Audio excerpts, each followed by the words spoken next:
বিগত সরকার যতজন ছিল এই দেশে, যার নামটাই নেবেন ইলেকশন ছাড়া কিন্তু ছিল, সবাই ইলেকশন ছাড়া ছিল, ছিল না?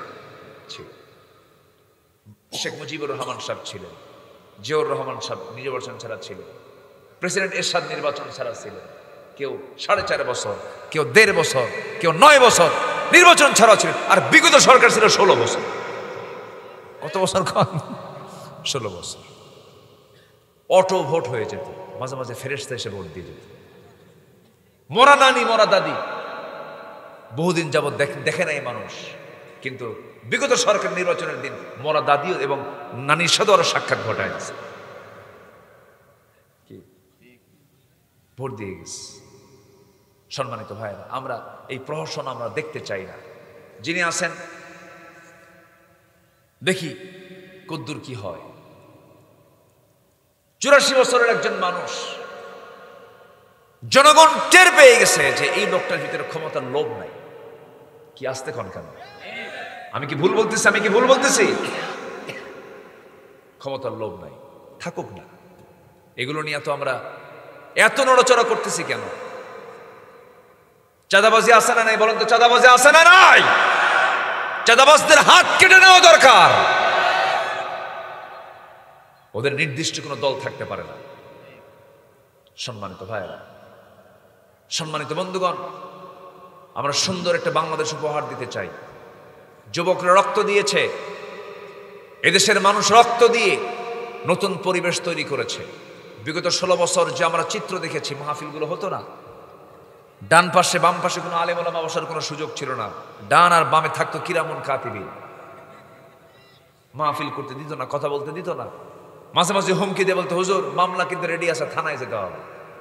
অসংখ্য আলেমকে জেলখানায় পুড়ে মেরেছে, অসংখ্য ভালো ভালো মানুষকে বিভিন্ন মামলা দিয়া হয়রানি করেছে। বছর 5-6 আগের কথা, আমাকে গ্রেফতার করে জেলখানায় ঢুকায় দিল। তো জেলখানায় ঢুকলাম, ঢুকা মাত্রই বড় গেটে দেখি এক চাচা আমার দিকে তাকায়, দারুণ খুশি, সালাম দিয়ে, হুজুর আপনি জেলখানায় ঢুকছেন? খুব খুশি হলাম। তো বললাম, জেলখানায় ঢুকলে কেউ খুশি হয়? বলতেছে, হুজুর মাহফিলে যাই, আপনার আলোচনা শুনি, মোনাজাত করে এত শখ হয় যে আপনার সঙ্গে একটু মুসাফা করবো, একটু আলিঙ্গন করবো, একটু কথা বলবো, মুখের সঙ্গে বুক মিলাবো। এত চেষ্টা করছি, পারি নাই। এত সুন্দর করে আপনি আমার সামনে ধরা দিলেন, দোয়া করে আপনি জেলখানায় থাকেন।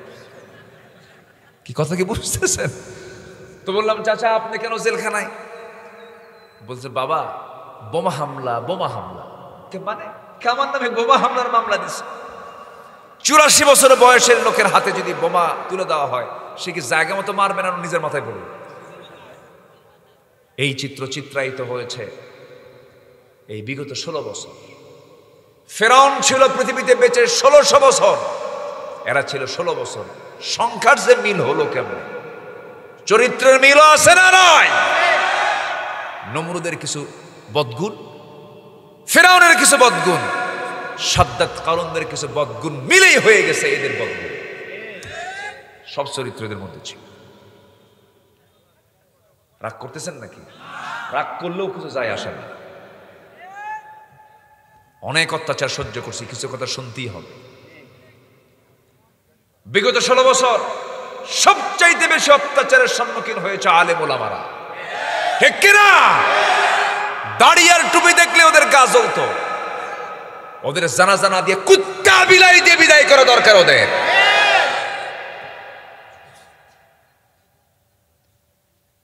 কিছু জেলখানায় ঢুকে আছে এখন। এর মধ্যে একটা দরবেশ আছে, দরবেশ মাথা থেকে পা পর্যন্ত সাদা, হঠাৎ করে বাঁচার জন্য কালো করছে, মাথার চুল কালো বানায়া দাড়ি কাইটা লুঙ্গি পরে নৌকায় ছুটছে, ভুল করে আবার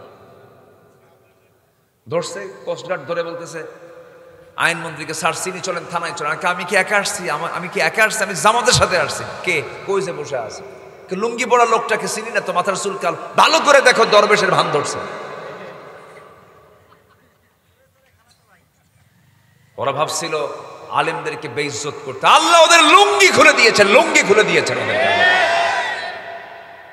অনেক কিছু করেছে আল্লাহ। তুমি আমাদেরকে সকল প্রকার ষড়যন্ত্র থেকে এই বাংলার জমিনকে তুমি আল্লাহ হেফাজত করো। জোরে বলি আল্লাহুম্মা আমিন। ধৈর্য ধরবো, পুরস্কার দিবেন কে? আসতে বলুন, পুরস্কার দিবেন কে?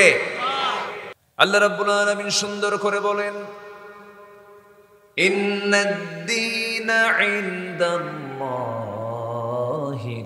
ইসলাম। আল্লাহর কাছে মনোনীত, আল্লাহর কাছে সিলেক্টেড দিন একটাই মতবাদ, একটাই দিনের নাম, একটাই জীবন বিধান, তার নাম হলো ইসলাম। ইসলাম কিন্তু কোনো ব্যক্তির দেওয়া নয়, ইসলাম কিন্তু পৃথিবীর কারো তৈরি করা নয়। ভুল করে অনেকে ব্যাখ্যামূলক কথা বলেন, ভুল করে একটা কথা বলে ফেলেন, ইসলাম ধর্মের প্রবর্তক মুহাম্মদ, নাউজুবিল্লাহ বলেন। ইসলাম ধর্মের প্রবর্তক কোনো ব্যক্তি নন, মুহাম্মদ তিনি হচ্ছেন আল্লাহর পয়গম্বর, বলি সাল্লাল্লাহু আলাইহি ওয়াসাল্লাম। ইসলাম ধর্মের প্রবর্তক এরকম বলে রাসূলকে চালায় দেয়, এটা ভুল কথা। ইসলাম ধর্মের প্রবর্তক পৃথিবীর কেউ না, ইসলাম ধর্ম যিনি দিয়েছেন তিনি কে?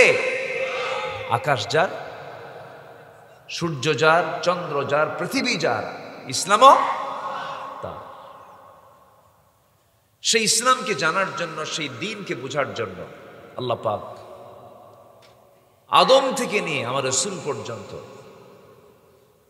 সমস্ত পয়গম্বরদেরকে আল্লাহ রাব্বুল আলামিন খালি হাতে কাউকে পাঠান নাই। সব নবী ছিলেন কিতাবওয়ালা। কিওয়ালা বলেন?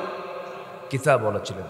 সমস্ত নবীরাই কিতাব নিয়েছেন, কিতাব দিয়ে তারা কথা বলেছেন, কিতাবের বাইরে তারা কোথাও যান নাই। নিজের মস্তিষ্ক প্রসূত একটা ওয়ার্ড তারা উচ্চারণ করেননি। ইভেন আমার নবীজিকে আল্লাহ পাক এই ব্যাপারে স্পষ্ট জানিয়ে দিয়েছেন, ওয়ালাউ তাকাওয়ালা আলাইনা বা'দাল আকাবিল লাআখাযনা মিনহু বিল ইয়ামিন সুম্মা লাকাতা'না মিনহুল ওয়াতিন মা ইয়ানতিকু আনিল হাওয়া ইন হুয়া ইল্লা ওয়াহয়ুন ইউহা।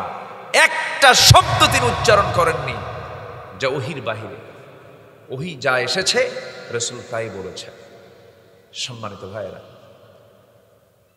সেই কালামে হাকিম থেকে আমি কিছু কথা বলতে চাচ্ছি, আমাকে সময় দেবেন? আমাকে সময় দেওয়া যাবে তো? আমি এমন একটা থানা এসেছি যে থানার নামই হলো কিশোরগঞ্জ। কোনো বুড়া টুরা নাই, সব কি কিশোর। এখানে কোনো বুড়া খুঁজে পাওয়া যাবে না, কিন্তু সব কিশোর। হ্যাঁ, মনের যৌবনই তো বড় যৌবন। অনেক যুবক আছে বুড়ার চেয়েও ভীতু, বুড়ার চেয়েও অচল, আছে না কিছু? আবার অনেক বৃদ্ধ মানুষ আছে যাদের মধ্যে যৌবনের গান খুঁজে পাওয়া যায়। বলি আলহামদুলিল্লাহ, জোরে বলি আলহামদুলিল্লাহ। আমাকে দেরিতে উঠায় দিয়েছেন আপনারা। এটা 95% মাহফিল কমিটির একটা অভ্যাস, এটা বলে লাভ হয় না। ময়মনসিংহে একটা মাহফিল ছিল আমার, ময়মনসিংহে গত 4-5 বছর আগে। আমি রাত 8টায় সেই মাহফিলে গেলাম। বললো হুজুর খাওয়া দাওয়া করেন, বালিশের কম্বল দিলাম, ঘুমা। তো বললাম ঘুমাবো, তো আমি আলোচনা উঠবো কখন? হুজুর গত বছর প্রধান মেহমান যে সময় উঠছে তার 1 ঘন্টা আগে আপনি উঠবেন। আমাকে ডাক দিল রাত 3টায়। কয়টায়?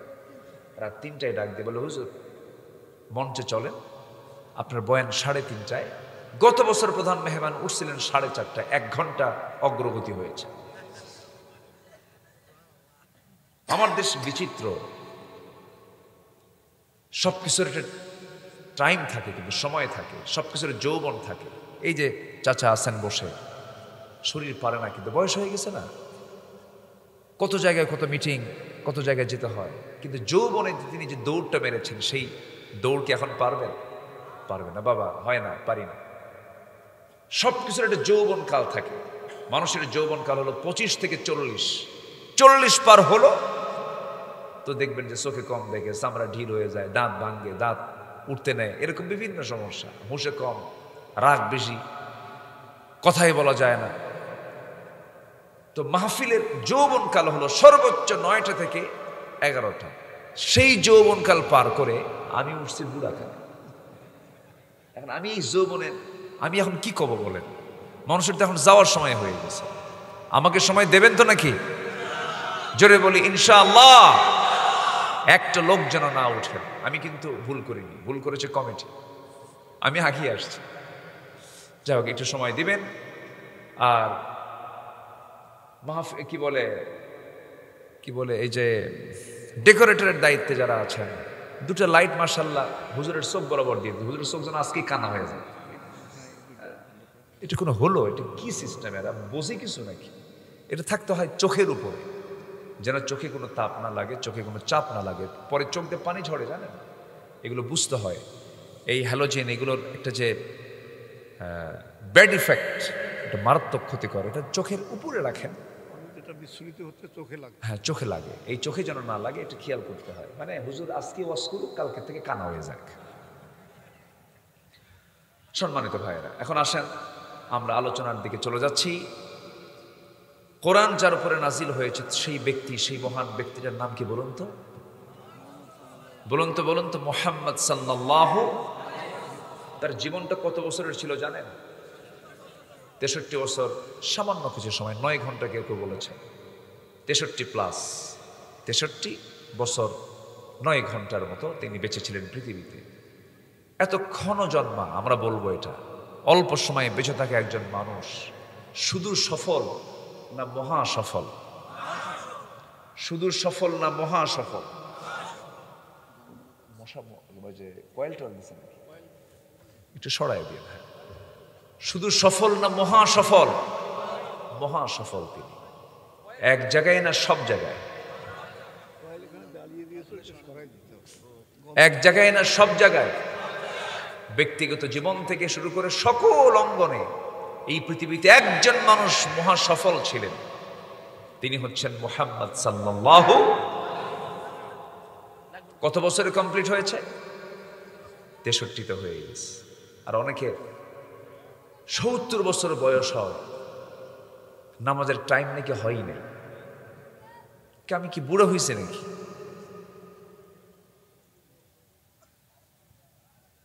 সত্তর বছর পার হয়ে যায়, চামড়াগুলো কুচকে গেছে, চামড়া টাইনা শেভ করে, ইয়াং থাকতে চায়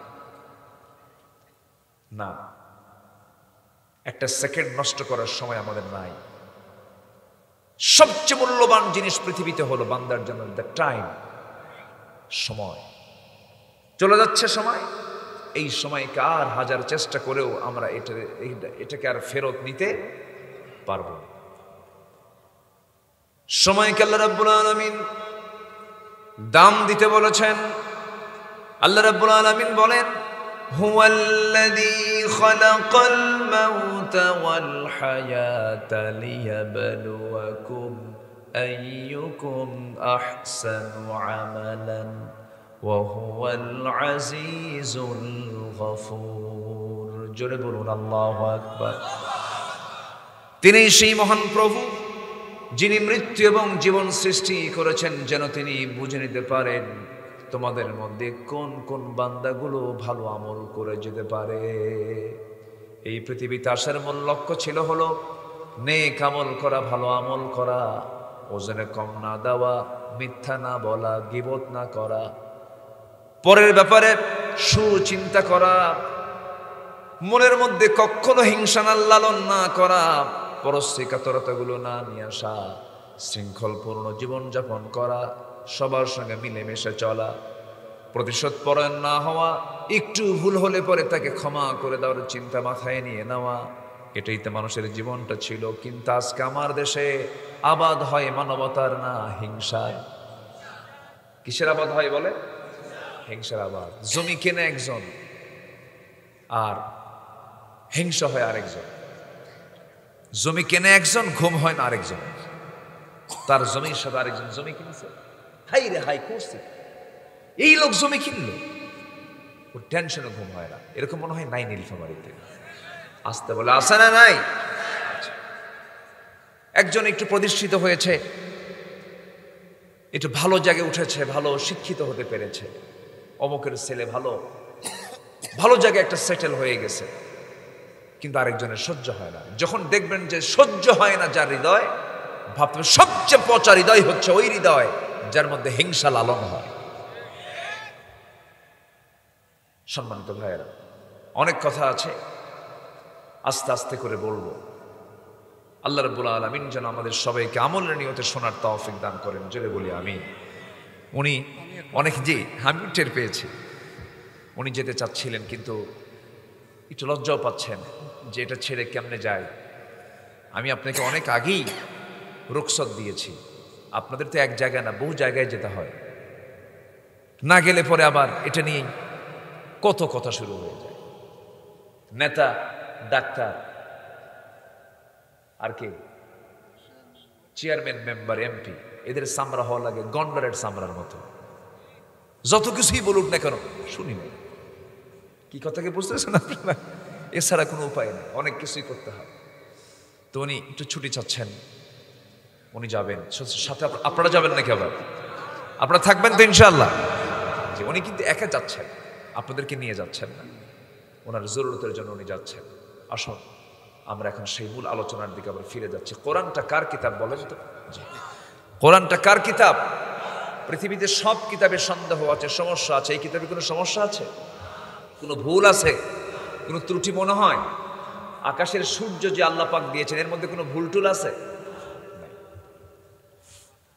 আকাশের সূর্য যেমন সেট করেছেন, যেমন জায়গায় দরকার তেমন জায়গায় সেট করেছেন। তাবারাকাল্লাযী জাআলা ফিস সামাই বুরুজান ওয়া জাআলা ফিহা সিরাজান ওয়া কমারান মুনীরা ওয়া হুয়াল্লাযী জাআলাল লাইলা ওয়ান নাহারা খিলফাতান লিমান আরাদ أن يذكر أو أراد شكورا জোরে বলুন আল্লাহু আকবার। মহান রব্বুল আলামিন আকাশে গ্রহরাজি সেট করেছেন, আবার রাতকে দিনের স্থলাভিষিক্ত করেছেন। এগুলো সব কিছুর অবদান পৃথিবীর কারণ নয়, সব কিছুর অবদান একমাত্র কেবলমাত্র শুধুমাত্র কার? আসতে বলবেন না, কার? সে আল্লাহ রাব্বুল আলামিন, তার পক্ষ থেকেই কোরআনটা নাজিল হয়েছে। কিয়ামত পর্যন্ত এই কিতাবের কোনো পরিবর্তন হবে না, পরিবর্ধন হবে না, চেঞ্জ হবে না। এর মধ্যে চুল পরিমাণ কেউ কিছু ঢুকাতেও পারবে না, আবার এখান থেকে কেউ কিছু বের করতেও পারবে না। একটা হরফের কোনো চেঞ্জ হবে না, চুল পরিমাণ পরিবর্তন করার কোনো ক্ষমতাও কারো নাই। আল্লাহ রাব্বুল আলামিন এটা কেমন করে সুন্দর করে এই পৃথিবীতে পাঠিয়ে দিয়েছেন, এবং এটার হেফাজতের দায়িত্ব কাউকে দেন নাই। যারা পারেন ঠোঁট মেলিয়ে বলুন, ইন্না নাহনু নাযালনা যিকরা ওয়া ইন্না লাহু লাহাফিজুন। কোরআন নাজিল করেছি আমি, হেফাজতের দায়িত্ব আমি কাউকে দেই নাই, হেফাজতের দায়িত্ব নিয়েছেন তিনি আমার কে? জোরে বলেন, তিনি আমার কে? কোরআন এমন একটি কিতাবের নাম, আপনি যা চাবেন তাই পাবেন এর মধ্যে। এই দুটো লোক উঠলো কেন? কি সমস্যা? কি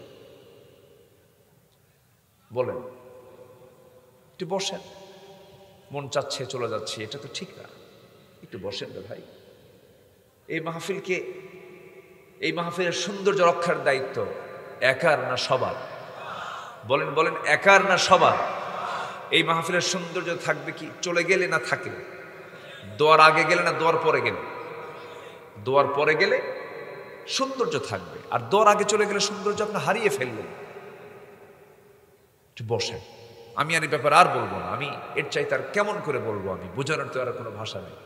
একটু বসেন, আমি খুব বেশি সময় নেব না, খুব অল্প সময় আমি শেষ করার চেষ্টা করবো। ওমা তাওফীকি ইল্লা বিল্লাহ। সম্মানিত ভাইরা, আমরা বিশেষ করে রমজান থেকে আমাদের হৃদয়ে রক্তক্ষরণ হচ্ছে, আমরা ভালো নেই। আমার ভাইদের রক্ত নিয়ে সিনেমিনে খেলা হচ্ছে।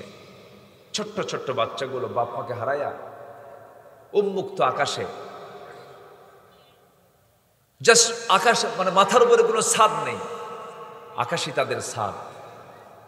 খাবার না পেয়ে ছোট্ট ছোট্ট বাচ্চাগুলো, ফুটন্ত গোলাপের মতো চেহারা বাচ্চাগুলো ছাগলের ঘাস চাবায় চাবায় খাচ্ছে।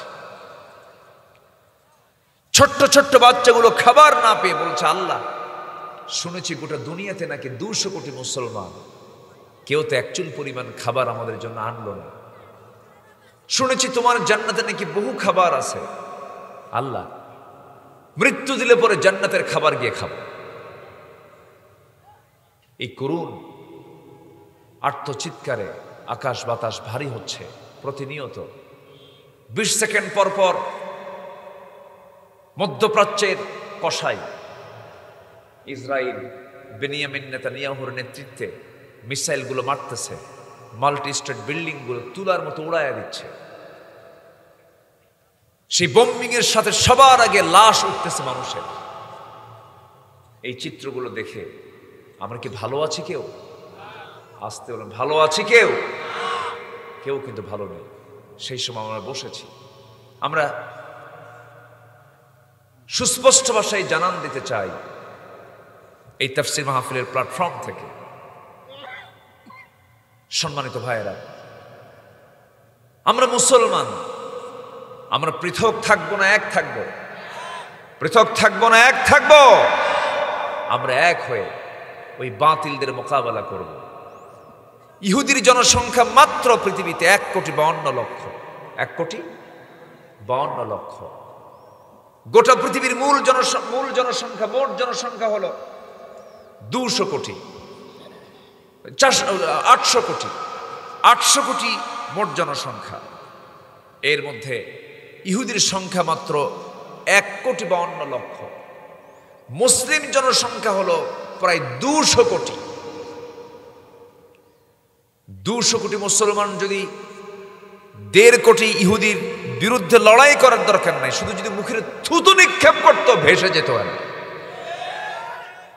কিন্তু কোনো আওয়াজ কি আছে?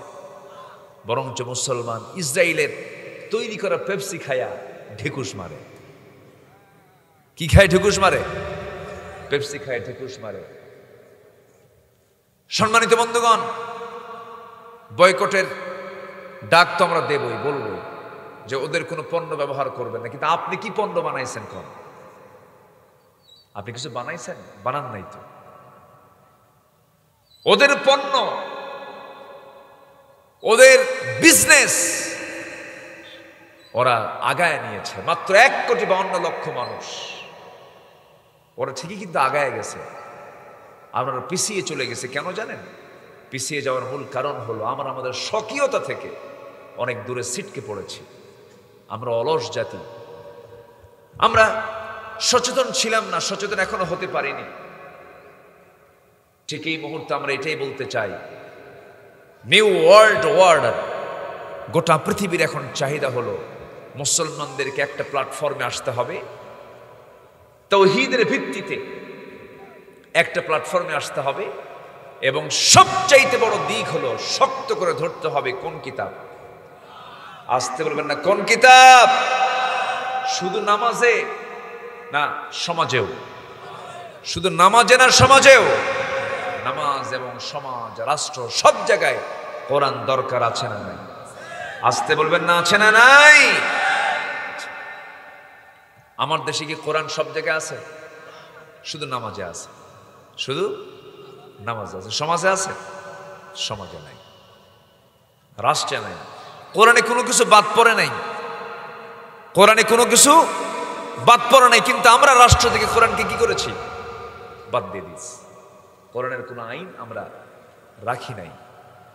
এমন কি কোরআনের আইন বর্তমান পৃথিবীতে অচল, এটা চলতে পারে না, এমন চিন্তা লালনকারীও কিছু কুলাঙ্গার মুসলিম নামের কলঙ্ক আছে না নাই? সম্মানিত ভাইয়েরা, এটার নাম ইমানদার নয়। ইমানদার হতে হলে সম্পূর্ণ সারেন্ডার করতে হবে কার কাছে? আসতে বলবেন না, কার কাছে? আল্লাহর কাছে।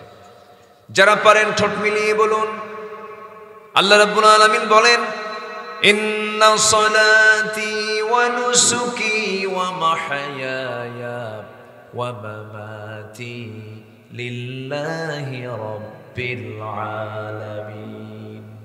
যারা পারেন ঠোঁট মিলিয়ে বলুন, ইন্নী ওয়াজ্জাহতু ওয়াজহিয়া লিল্লাযী ফাতারাস সামাওয়াতি ওয়াল আরদা হানিফান ওয়া মা আনা মিনাল মুশরিকিন। জোরে বলুন আল্লাহু আকবার। আমার ভাইয়েরা, আল্লাহর কাছে সম্পূর্ণ সারেন্ডার করতে হবে, ইসলামকে পরিপূর্ণরূপে মানতে হবে, দ্বীনকে পরিপূর্ণরূপে মানতে হবে, কোরআনকে পরিপূর্ণরূপে মানতে হবে এবং জীবনের সকল জায়গায় একজন ব্যক্তিকে মডেল বানাতে হবে, আদর্শ মানতে হবে। তিনি কেউ নন, মুহাম্মদ সাল্লাল্লাহু আলাইহি ওয়াসাল্লাম। আমার নবীজির চরিত্র, আমার নবীজির স্বভাব, আমার নবীজির নেচার, আমার নবীজির আদর্শকে যদি আমরা লালন করতে পারি, দুনিয়াতেও প্রশান্তি পাবো, দুনিয়াতে কল্যাণ পাবো, আখিরাতেও নাজাত পাবো। আসুন আমার নবীর জীবন থেকে একটু খুঁজে খুঁজে বের করে আমাদের জন্য অনুকরণীয় কিছু আদর্শ আছে, সে আদর্শগুলো আমরা সংক্ষিপ্ত সময় আমরা খুঁজে খুঁজে বের করব।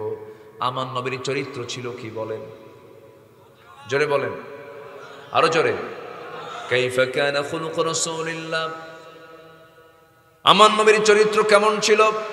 কানা খুলুকুহুল কোরআন, তার চরিত্র ছিল কোরআন। কোরআন যে চরিত্র শিখায় দেয়, সেই চরিত্র ছিল আমার রাসূলের চরিত্র। সেই নবীর জীবন থেকে আমরা খুঁজে বের করব কিছু আদর্শ, আমরা খুঁজবো। আজকে 15টা বিষয়ে কিছু কথা বলবো, জোরে বলি ইনশাআল্লাহ। কয়টা বিষয় বলেন? 15টা। নবীজির 15টা চারিত্রিক দিক নিয়ে আমরা একটা একটা করে আজকে আলোচনা করব। আল্লাহ রাব্বুল আলামিন সেই নবীর সকল চরিত্রকে নিজের জীবনে বাস্তবায়ন করার তৌফিক দান করুন, জোরে বলি আল্লাহুম্মা আমিন, আরো জোরে আল্লাহুম্মা আমিন। আল্লাহ রাব্বুল আলামিন রাসূলকে এত সম্মান দিয়েছেন, তার চারিত্রিক সনদ, তিনি যে মহান চরিত্রে তিনি অধিকারী ছিলেন, সেই চরিত্রিক সনদ পৃথিবীর কেউ দেয় নাই, আল্লাহ তাআলা নিজে দিয়েছেন। আল্লাহ বলছেন নুন ওয়াল কলমি ওয়া মা ইয়াসতুরুন মা আনতা বিনি'মাতি রাব্বিকা বিমাজনুন ওয়া ইন্না লাকা লাআজরান গায়রা মামনুন ওয়া ইন্নাকা লাআলা খুলুকিন আযীম। জোরে বলুন আল্লাহু আকবার। আপনাকে কে কি বললো ওইদিকে নজর দিয়েন না হে রাসূল। আপনাকে পাগল বলুক, জাদুঘর বলুক, যে যা বলুক, সে বলতেই পারে বলুক, আপনার মনক্ষুণ্ণ হওয়ার দরকার নাই। আমি আল্লাহ, আমি আপনাকে সুমহান চরিত্র অধিকারী বানায় দিয়েছি। জোরে কান সুবহানাল্লাহ। আমার নবীর সার্টিফিকেট দিয়েছেন কে? আসতে বলবেন না, কে?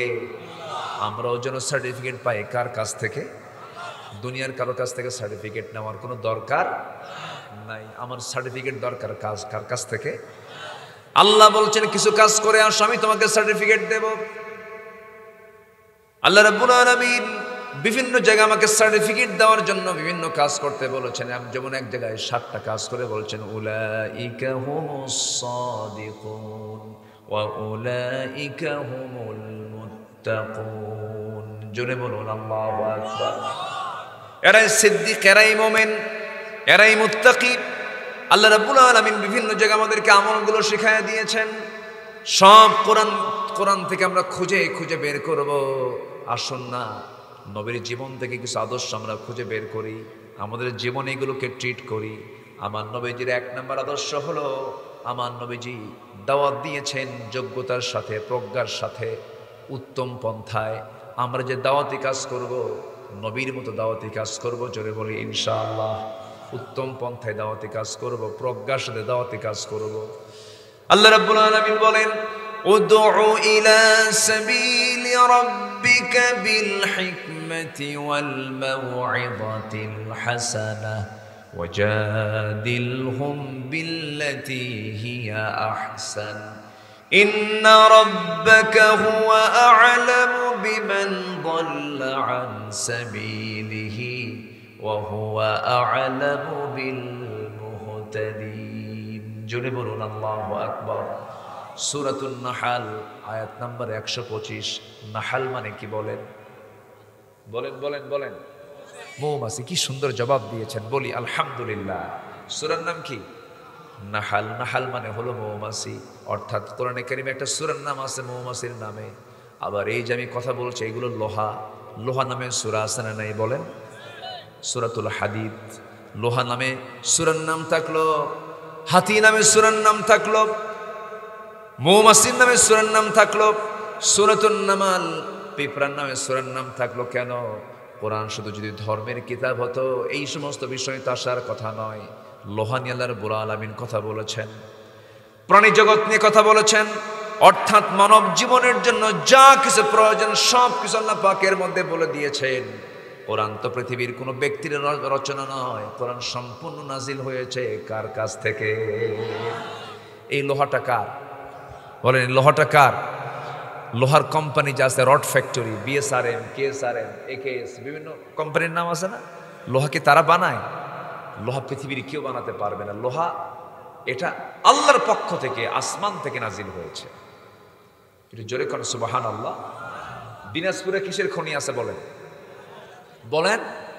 কয়লার খনি। খুব বেশি কি দূরে? এই তো কাছাকাছি। কয়লার খনি যা আছে সেই খনিটা কোথায়? মাটির উপরে না মাটির নিচে? নিচে। গ্যাসের খনি কোথায়? বলেন বলেন। স্বর্ণের খনি কোথায়? মাটির নিচে। লোহার খনি কোথায়? লোহাটা কোথায় ছিল? না, আইডিয়া করে কোনো কথা বলা যাবে না। কোরআনকে প্রশ্ন, কোরআন বলো লোহা কোথায় ছিল? সুবহানাল্লাহ বলবেন না? আল্লাহ না, কোরআন কি জবাব দিতে পারে না? আচ্ছা, পারে কিনা? পারে কিনা? কিন্তু জবাব তো এখান থেকে নেই না। আমরা দল করব, একটু প্রশ্ন করি না, আল্লাহ তোমার কোরআনে তুমি কি বলেছো, কোন দলটা করতে হবে? মোসাড়ু দল, বেনামাজি দল, সোরের দল, না কোন দল? কোরআন তুমি বলে দাও। এই প্রশ্ন তো আমরা কোরআনকে করি না। ওই সমস্ত নেতৃত্ব মানার দিন শেষ, যে নেতৃত্বে নামাজ নাই, যে নেতৃত্বে নামাজ নাই, যে নেতৃত্বে আল্লাহর দিন কায়েমের কথা নাই। 1971 থেকে নিয়ে 2025 সাল পর্যন্ত অনেক সরকার এসেছে, চলে গেছে। কেউ এই দেশ শাসন করেছে 25 বছর, কেউ চালিয়েছে 16 বছর, কেউ চালিয়েছে 9 বছর, কেয়ারটেকার গভর্নমেন্টটা চালাইছে কয়েক বছর। সব দেখা শেষ। আমরা আর দেখতে চাই না। আগামীতে আমরা দেখতে চাই কোরআনের বাংলাদেশ। আমরা আগামীতে দেখতে চাই নামাজের সরকার। রাজি আছেন কারা কারা? হাত উঁচু করে দেখান মুসলমান।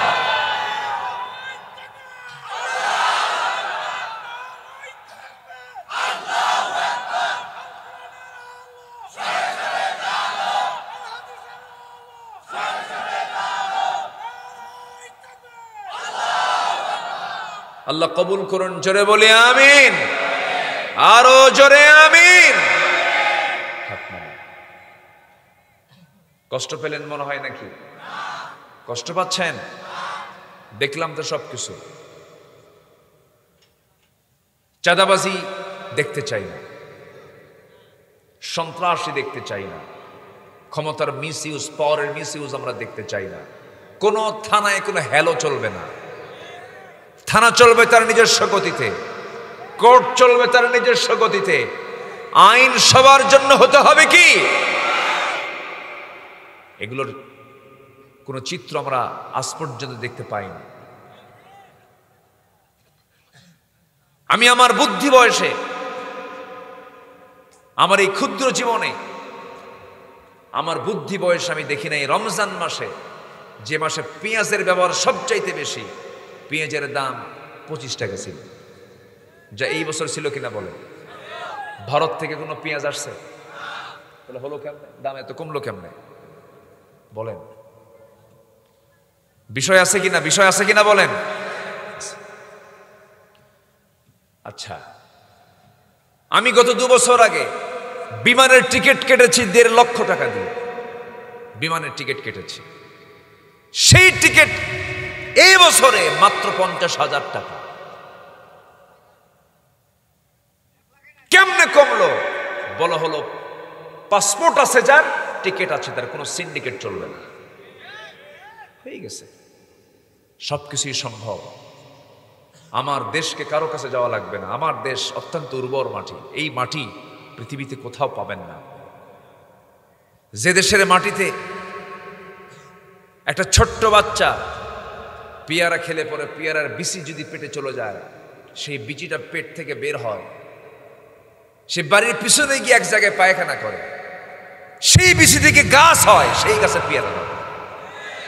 আমার দেশের মাটি কি চাচা হাসতেছে, বাস্তব। কাঁচা মরিচ খাইছেন চাবায়া সকালবেলা পান্তার সাথে, মরিচ তো হজম হয়, বিচি দ্বারা হজম হয়।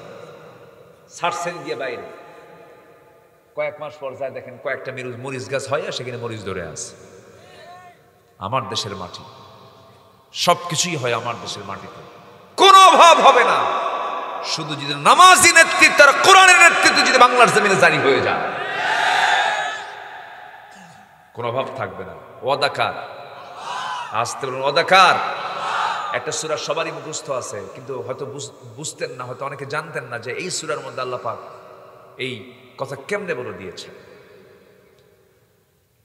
আপনি যদি ভয়মুক্ত থাকতে চান, আপনি যদি ক্ষুধা মুক্ত থাকতে চান, ভীতি মুক্ত ক্ষুধা মুক্ত যদি জীবন গড়তে চান, আল্লাহ সেই ফয়সালা সূরা কুরাইশে দিয়েছেন।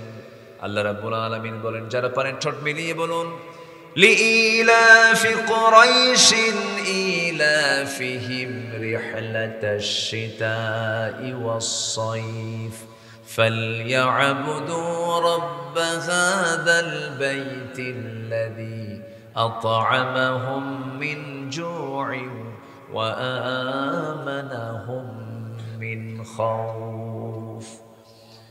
ক্ষুধা দূর করতে চাও নাকি, ভয় দূর করতে চাও নাকি? ভীতি এবং ক্ষুধা দূর করার জন্য একটা কাজ তোমাকে করতে হবে, সেটা হলো কারো গোলামি করা যাবে না। একমাত্র গোলামি করতে হবে কাবার মালিক যিনি, তার ইবাদত করতে হবে, হুকুম মানতে হবে।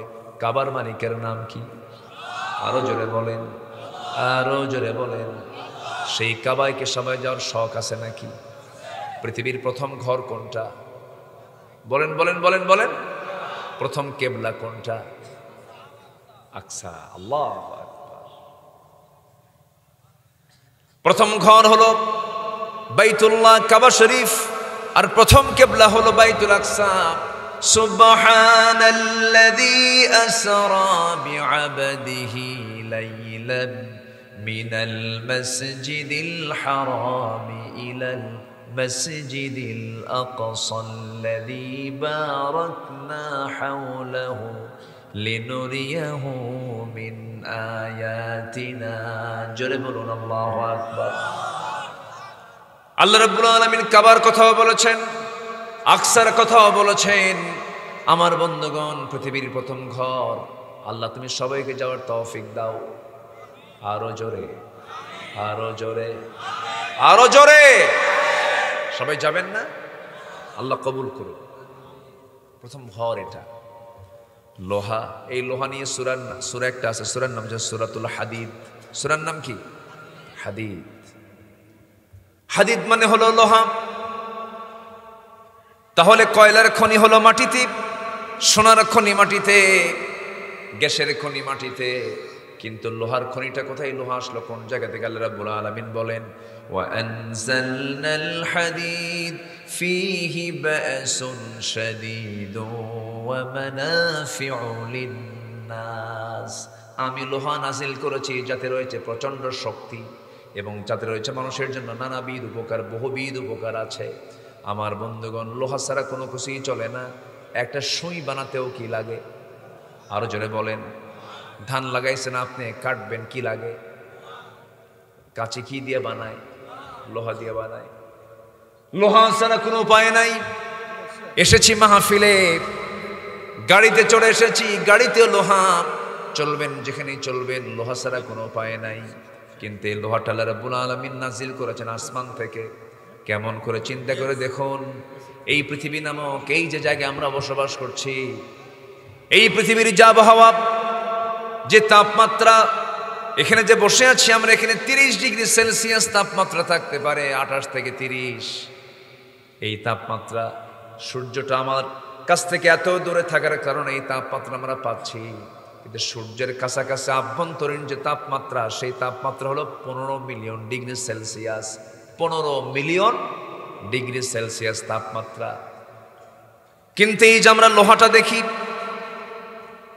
এই লোহাটা কেউ যদি বানাতে চায়, কেউ যদি তৈরি করতে চায়, শুধু সূর্যের তাপমাত্রা নয়, যে তাপমাত্রার প্রয়োজন, বিজ্ঞান বলতেছে লোহা তৈরিতে যে পরিমাণ তাপমাত্রার প্রয়োজন হবে তার পরিমাণ হলো 5 বিলিয়ন ডিগ্রি সেলসিয়াস।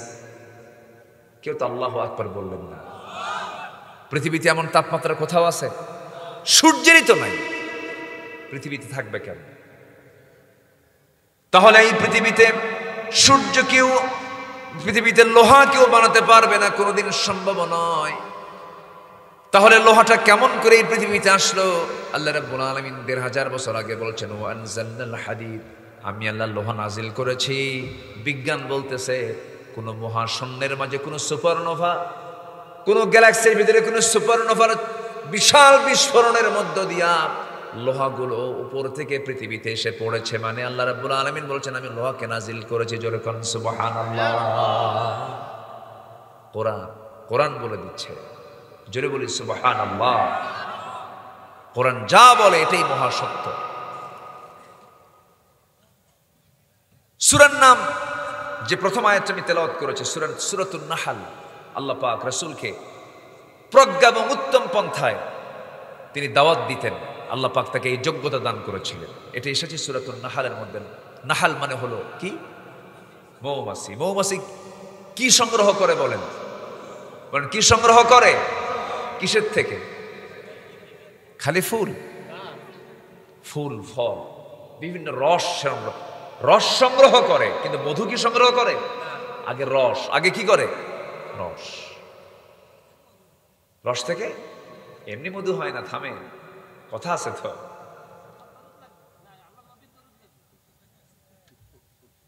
রস থেকে মধু এমনি হয় না, একটু কথা এখানে আছে, একটু মনোযোগ দিয়ে কথাগুলো শুনবেন, একটু কানটা খাড়া করবেন। আল্লাহ রাব্বুল আলামিন বান্দার এমন কোন রোগ নাই যে রোগের ঔষধ আল্লাহ পাক রাখেন নাই। সুবহানাল্লাহ বলবেন না? যে বলবে ক্যান্সার নেই কোনো অ্যান্সার, এই কথাটার কোনো ভিত্তি নেই। এই কথা কি ইমানদারের কথা হতে পারে? সব রোগের অ্যান্সার আছে কার কাছে? আল্লাহর কাছে। এই রংপুরে বহুদিন আগে একটা রোগী পেয়েছিলাম, আমার কাছে আসছে, হুজুর একটু পানি পড়ায় দেন, পানি দম দিয়ে দেন। তো পানি দম দিয়ে দিলাম, আর আমার কাছে কান্দে আর বলে, হুজুর আমি ক্যান্সারের রোগী,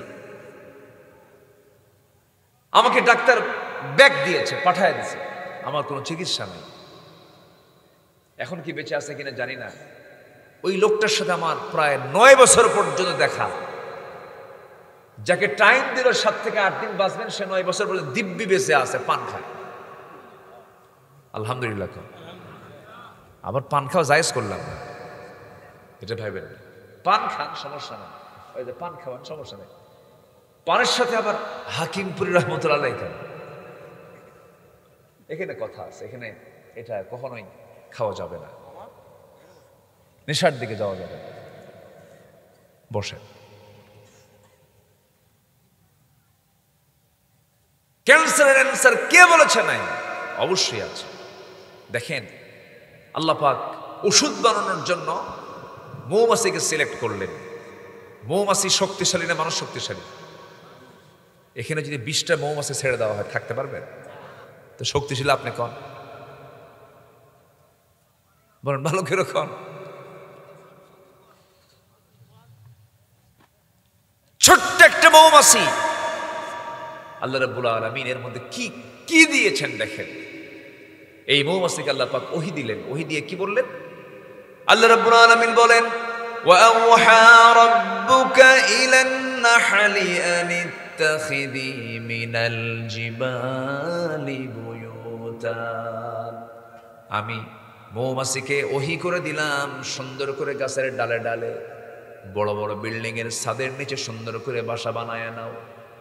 এমন সুন্দর মৌচাক সে বানায় ফেললো, গোটা দুনিয়ার সমস্ত আর্কিটেক্ট, সমস্ত ইঞ্জিনিয়ারদেরকে এক জায়গায় করে যদি বলা হয় একটা মৌচাক বানাও, কিয়ামত হয়ে যাবে, কেউ কি মৌচাক বানাতে পারবে নাকি? পারবে না। এই ছোট্ট মৌমাছির মাথার মধ্যে এই প্রজ্ঞা দিয়েছেন তিনি আমারকে। এত সুন্দর করে সে মধু সংগ্রহ করে। বিজ্ঞান বলতেছে 550 মৌমাছি 20 লক্ষ ফুলের উপরে যখন সে চলতে পারে, 550 মৌমাছিকে 20 লাখ ফুলে ভ্রমণ করতে হয়, প্রায় প্রত্যেকটা মৌমাছিকে 80,000 কিলোমিটার পথ পাড়ি দিলে পরেই দিতে পারলেই 1 পাউন্ড মধু তৈরি হয়। 1 পাউন্ড মধু তৈরিতে 550 মৌমাছিকে 80,000 কিলোমিটার পথ পাড়ি দিয়ে প্রত্যেকটা মৌমাছিকে 20 লক্ষ ফুলে যেতে পারলে পরেই 1 পাউন্ড মধু তৈরি হয়। আমার বন্ধুগণ, সেই মধুর ভিতরে যদি কেউ ভেজাল ঢুকায় দেয় তার ফাঁসি হওয়া দরকার, একবার না বারবার। হ্যাঁ, 1 পাউন্ড মধু তৈরিতে যে পরিমাণ মৌমাছিকে জার্নি করতে হয়, যা গোটা পৃথিবীতে প্রায় 3 বার ঘুরে আসা সম্ভব। 1 পাউন্ড মধু তৈরি করা লাগে, তৈরি করতে এত পরিশ্রম মৌমাছিকে করতে হয়। আমার বন্ধুগণ, এখানে শেষ নয়। ওই মধুগুলো যখন সংগ্রহ করতে যায়, আমাদের পেটের মধ্যে পাকস্থলী হলো একটা পাকস্থলী, স্টমাক মাত্র একটা, কিন্তু আল্লাহ রাব্বুল আলামিন প্রত্যেকটা মৌমাছির ভিতরে স্টমাক রেখেছেন, পাকস্থলী রেখেছেন, 2টা পাকস্থলী রেখে দিয়েছেন। একটা হলো তার খাবার জীবন ধারণের জন্য একটা পাকস্থলী দিয়েছেন, আরেকটা দিয়েছেন হলো হানি স্টমাক, মধু রাখার পাকস্থলী। শুধু মধুই রাখবে, ওই জায়গায় মধু ছাড়া কিছুই থাকবে না। যখন সে কোনো ফুলে পড়ে, কোনো ফলে পড়ে, কোনো রস সংগ্রহ করতে নাই, সেই সময় সে রসগুলো মুখে নিয়ে আসে না, সে ওই হানি স্টমাকে মধুর পাকস্থলীতে সে রেখে দেয়। রেখে দিয়ে এখানে আল্লাহ রাব্বুল আলামিন সুন্দর করে প্রসেস করেন, মধু তৈরি করেন। আল্লাহ তাআলা বান্দা রোগ সারানোর জন্য যে পেট সিলেকশন করেছেন, সে কার পেট বলেন? বলেন কিসের পেট বলেন? ইয়াখরুজু মিন বুতুনিহা শারাবুন মুখতালিফুন আলওয়ানুহা ফীহি শিফাউল লিন্নাস। জোরে বলুন আল্লাহু আকবার। আল্লাহ 1,500 বছর আগে বলছেন, সেই মৌমাছির পেট থেকে মধুগুলো বের হয় নানা রং বেরঙের, যার মধ্যে আমি আল্লাহ রাব্বুল আলামিন মৃত্যু রোগ সারার সমস্ত রোগের ঔষধ দিয়ে দিয়েছি। জোরে কোন সুবহানাল্লাহ। সকালবেলা কালোজিরা খাবেন, মধু 2-1 ফোঁটা নেবেন, কালোজিরা নিয়ে নেবেন, যত জার মাছে যত জীবাণু আছে সব সাফ হয়ে যাবে, শরীর থেকে বের হয়ে যাবে। কিন্তু বান্দা সকালবেলা ঘুম থেকে উঠি মারে বিড়ি। কি মারে? বিড়ি। কি টানে? প্রতি টানে, তৃপ্তি আনে, খাও। বান্দা সুস্থ হবে কেমনে? আল্লাহ চান বান্দার লাইফ স্টাইলটা নামাজ কেন্দ্রিক হয়ে যাক। দিনটা শুরু হোক নামাজ দিয়া, দিনটা শেষ হোক নামাজ দিয়া। হালাল কিছু সে খেয়ে নি, হারামের কাছে না যাক, সে সুস্থ থেকে যাবে। আমার বন্ধুগণ, এই জন্য আল্লাহর কাছে আমরা এই দোয়াটাই করবো। সবাই বলেন, রব্বানা আতিনা ফিদ দুনিয়া হাসানা ওয়া ফিল আখিরাতি হাসানাতাও ওয়া কিনা আযাবান নার ওয়াজআলনাল জান্নাতা মাআল আবরার। জোরে বলুন আল্লাহু আকবার। আরেকটা খাবার আছে, সেটা হলো আজওয়া নামক খেজুর। রাসূল খুব পছন্দ করতেন। রাসূল নিজে বলেছেন, যে ব্যক্তি প্রত্যেকদিন সকালবেলা খালি পেটে আজওয়া খেজুর 7টা করে 7 দিন খাবে, আল্লাহ রাব্বুল আলামিন পৃথিবীর সকল অনিষ্ট থেকে আল্লাহ রাব্বুল আলামিন তাকে বাঁচায় দিবেন। আরেকটা পানি আছে, সেই পানিটার ঠিকানা হলো আল্লাহর ঘরের সাথেই সেই পানির ঠিকানা, কাবা ঘরের ঠিক পাশাপাশি সেই জমজম কূপটা আল্লাহ রাব্বুল আলামিন হাজার হাজার বছর আগে আল্লাহ পাক সেখানে দিয়ে দিয়েছেন। এই জমজম কূপের পানিটার বৈশিষ্ট্য হলো পৃথিবীর সকল পানি পান করলে তৃষ্ণা নিবারণ হয়ে যায়, কিন্তু জমজম কূপের পানি পান করলে তৃষ্ণাও মিটে, ক্ষুধাও মিটে যায়। জোরে বলে সুবহানাল্লাহ। বেশ কয়েক বছর আগে ইউরোপ থেকে একজন মুসলিম হজ করতে এসেছেন, আমিও গেছি সেই জায়গা হজ করতে। সেই বছর সেই ইউরোপিয়ানকে দেখতে পেলাম, ধবধবে চেহারা সেই লোকটাকে দেখতে পেলাম। সে করতেছে কি, জমজম কূপের পানি ট্যাপ থেকে বারবার বের করছে, মাথায় ঢালতেছে, গায়ে ঢালতেছে, পায়ে মারতেছে, গায়ে লাগাচ্ছে। আমার কাছে এটা মনে হলো সে অপচয় করতেছে। এটা আমি কাছে চলে গেলাম, বললাম, ভাই আপনি এগুলো করেন কেন? জমজম তো পান করার জন্য, জমজমকে আপনি এমন করে নষ্ট করতেছেন কেন? তিনি আবেগ আপ্লুত হয়ে বলছেন, ভাইজান আমার বেশ কিছুদিন যাবত আমার স্কিন ক্যান্সার হয়েছে, স্কিন ক্যান্সার ডাক্তার বলে দিয়েছে আমার চামড়ায় ক্যান্সার হয়ে গেছে। আমি চলে আসলাম মক্কায়। আজ 20-25 দিন যাবত আমি শুধু একটা মাত্রই কাজ করে যাচ্ছি, সেটা হলো জমজম খাচ্ছি, জমজম গায়ের চামড়ায় লাগাচ্ছি, বারবার করে ঢালছি, আল্লাহর কাছে সাহায্য চাচ্ছি। গত 3-4 দিন আগে মেডিকেল রিপোর্ট করেছি, মেডিকেল পরীক্ষা করে দেখি আমার চামড়ায় আর স্কিন ক্যান্সার নাই। ওষুধ আছে কিনা বলেন? আস্তে ওষুধ আছে না নাই? একটু জিকির করি লা ইলাহা, আরো জোরে লা ইলাহা সুবহানাল্লাহ।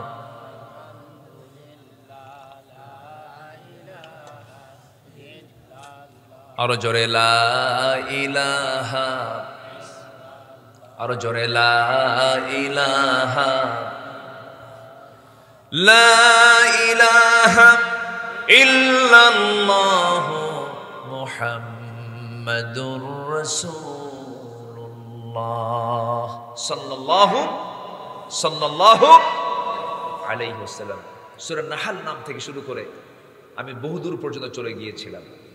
আমার নবীজির জীবনে মুমিনদের জন্য অনুকরণীয় 15টা আদর্শ, এর মধ্যে 1 নম্বর আদর্শ হচ্ছে রাসূল দাওয়াত দিয়েছেন উত্তম পন্থায়। আমরাও দাওয়াত দেব উত্তম পন্থায়, জোরে বলি ইনশাআল্লাহ। কার পথে দাওয়াত দেব? আসতে বলুন, কার পথে দাওয়াত দেব? এই দাওয়াতি কাজ কি শুধু একার না সবার? আলেমদের, হাফেজদের না সবার দায়িত্ব? সবার দায়িত্ব দাওয়াতি কাজ করা। আমরা দাওয়াতি কাজ করব, জোরে বলি ইনশাআল্লাহ। দিনে দেব দাওয়াত, রাতে দেব দাওয়াত। ইন্নী দাআউতু কওমি লাইলান ওয়া নাহারা।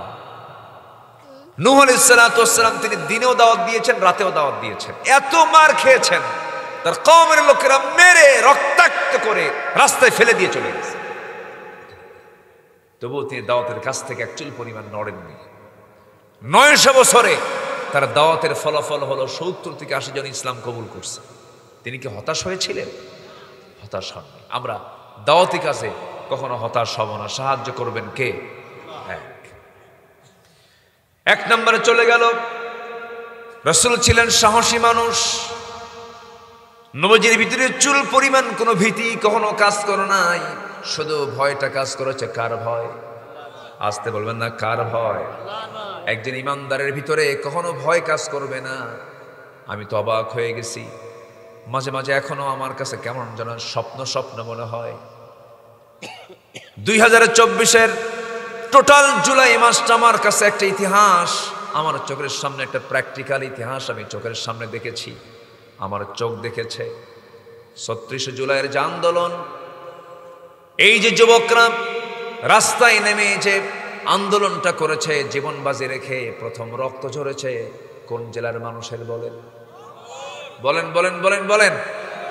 হ্যাঁ, খুব সুন্দর। আপনার বাড়ি কোথায়? এখানে? মাশাআল্লাহ। দাড়িটা রেখে দিবেন। হ্যাঁ, রাখবেন ইনশাআল্লাহ। বলেন তো, দাড়ি রাখলে খুব সুন্দর দেখা যাবে না? চেহারা তো সুন্দর মাশাআল্লাহ। প্রথম কাতারে সবারই মুখে দাড়ি আছে, শুধু আপনারটাই মাইনাস হয়ে আছে। আল্লাহ দাড়িওয়ালা হওয়ার তৌফিক দান করুন, জোরে বলি আমিন। রাগ করলেন না তো? রাগ করলেন না তো? জি, সম্মানিত ভাইয়েরা, রক্ত ঝরেছে প্রথম রংপুরে। আমি আবু সাইদের বাড়িতে গিয়েছি, জাফরপাড়া, পীরগঞ্জে। আমি মাহফিল করেছি, সে আবু সাইদ আমার মাহফিলে আলোচনাও শুনেছে, আমাকে চিনে, আমাকে জানে। এই যে আবু সাইদরা যে জীবনটা দিল, কেন জানেন?